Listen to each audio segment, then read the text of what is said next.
Președinte,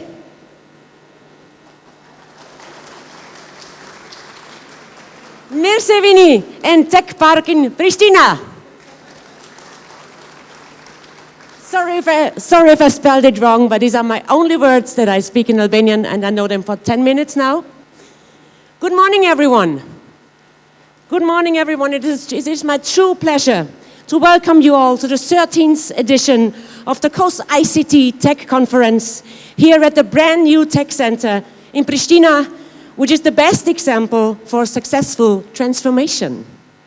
We gather today at the crossroads of innovation and technology in a city that is quickly becoming a rising star in the global digital landscape. This year's theme, Decoding the Future, is all about navigating the ever-changing tides of technology. And we have an incredible lineup of speakers ready to challenge our thinking and expand our horizon. So let's dive in, embrace the journey ahead, and get ready to be inspired. To officially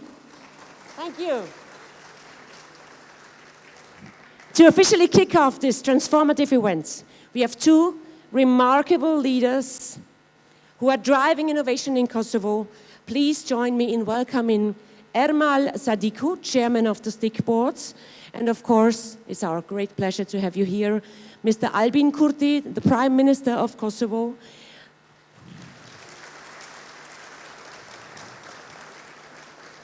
Their dedication and vision for the tech landscape in this country have paved the way for Kosovo's growth as a hub of digital excellence.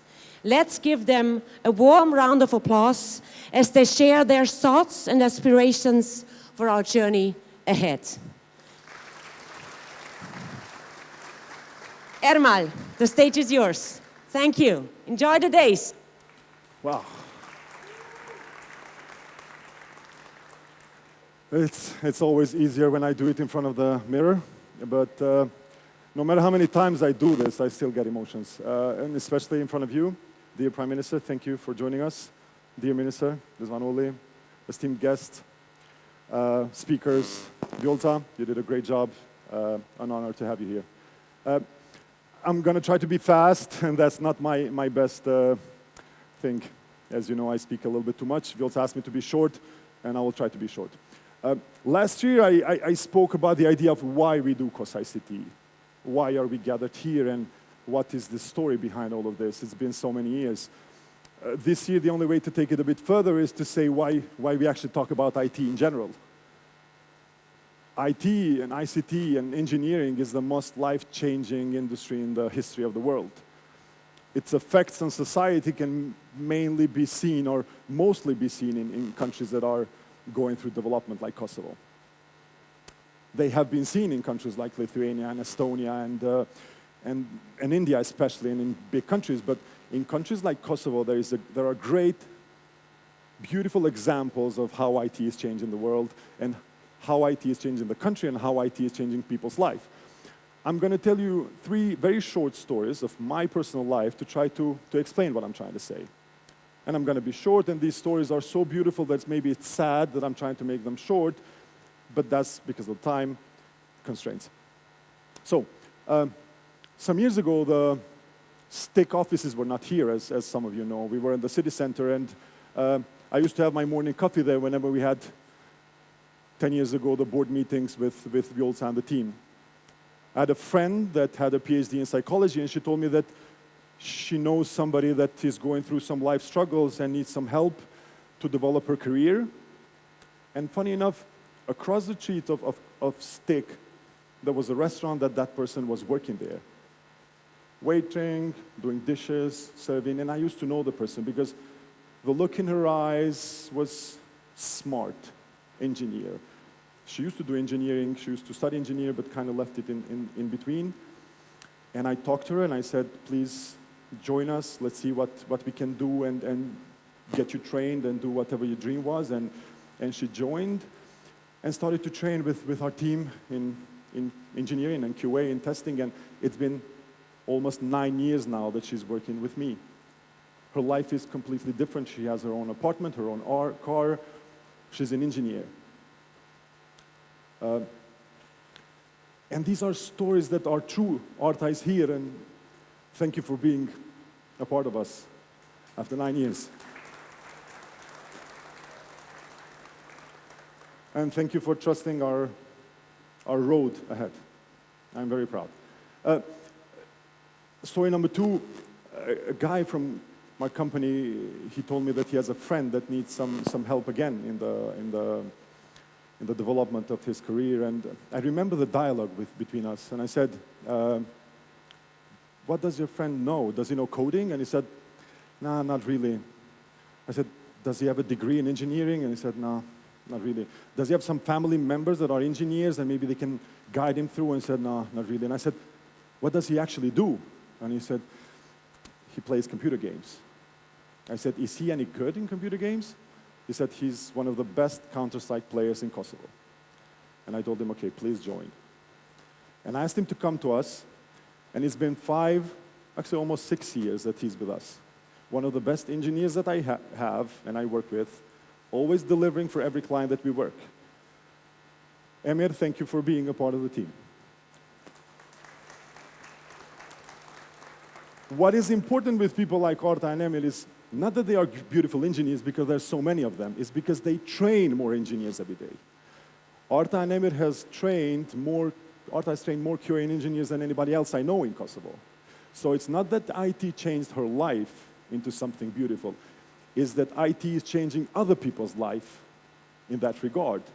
And say with Emir, he's helping young engineers in Linkplus and other companies to become what they want to be and to be future leaders in this industry.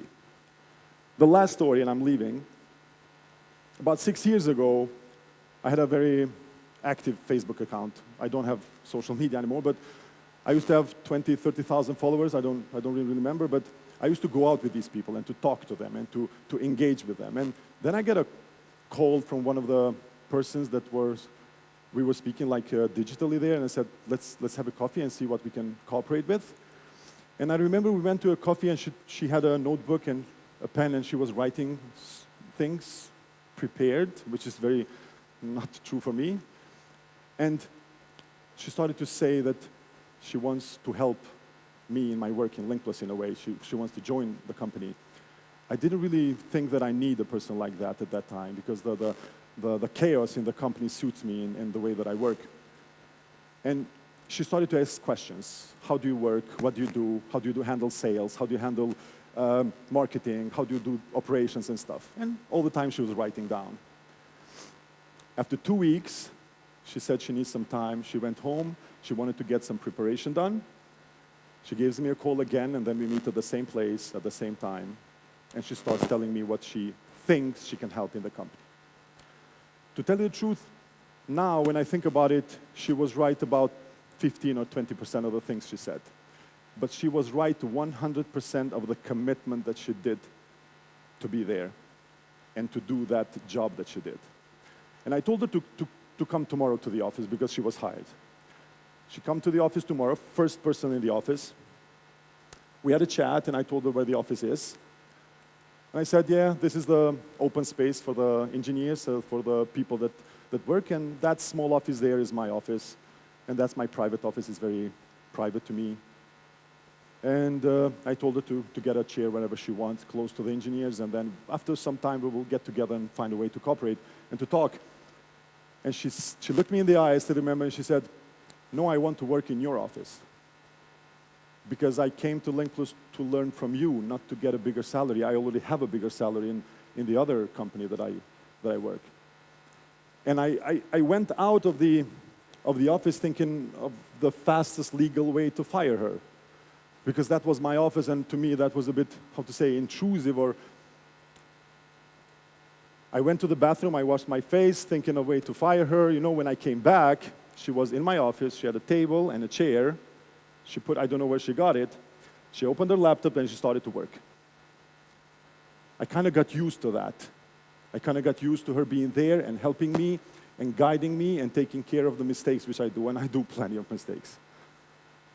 And 6 years have gone, and that girl is the manager of all the company. She runs everything, and she's the partner of my company in another company, in HRB, and I'm so proud to have her. Iliriana, thank you.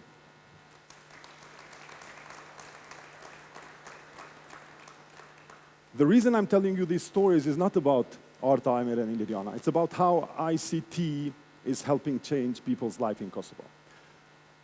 It's the reason why I want our Prime Minister and our government and any other government that comes after that to have their main focus there, because that is the easiest, the fastest, the best way to change this country for good, to change the society and to give these people at the back there the dream that they all strive for. I'm going to stop talking. Thank you so much for being here and for sharing this dream with us.